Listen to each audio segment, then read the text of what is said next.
You see that only 3 left in stock message on Amazon, and suddenly your heart races. Or that limited edition tag on a sneaker makes you reach for your wallet faster than ever. Why do these words have such power over us? It's because of something called the scarcity principle, psychological. Trigger so powerful that it can override our rational thinking.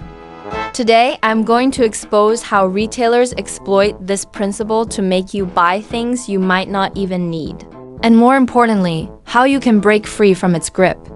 The scarcity principle works because we're hardwired to value things more when they're rare or running out. It's an evolutionary trait our ancestors needed to grab food and resources when they were available or risk going without. But in today's world of abundance, marketers use this instinct against us. Take Black Friday, for example. Those doorbusters with limited quantities create artificial scarcity.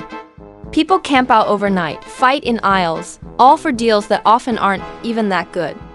The fear of missing out, what psychologists call FOMO, overrides logical thinking. My friend Rachel once bought a TV on Black Friday that she didn't even have room for, simply because there were only 10 available. Online retailers have perfected this tactic. Countdown timers showing deal ends in 3 hours create temporal scarcity.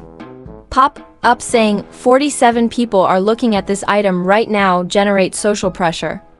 Even when these numbers might be artificially inflated, they trigger our competitive instincts.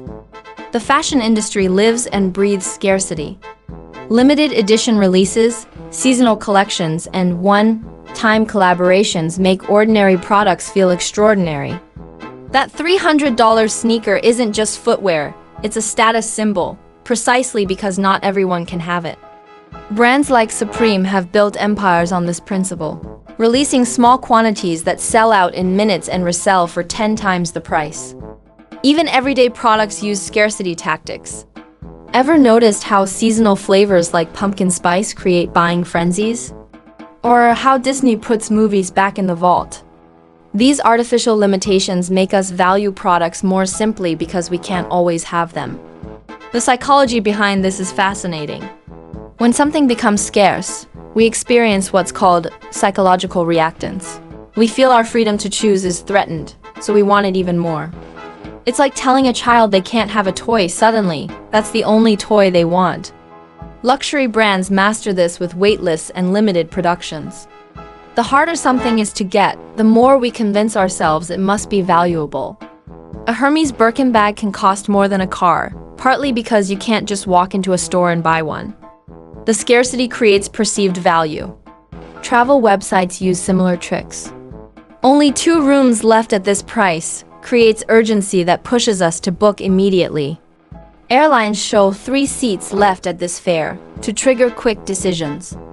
Often, these numbers reset or change suspiciously, suggesting they might be more about psychology than actual inventory. So how can you resist these manipulative tactics? First, recognize scarcity triggers for what they are: marketing tools, not genuine emergencies. That limited time offer will likely return next month under a different name. Second, implement a cooling off period. When you feel that urgency to buy, wait 24 hours. If you still want it tomorrow, it might be a genuine need rather than a manipulated desire. Often, the urgency fades along with the artificial scarcity.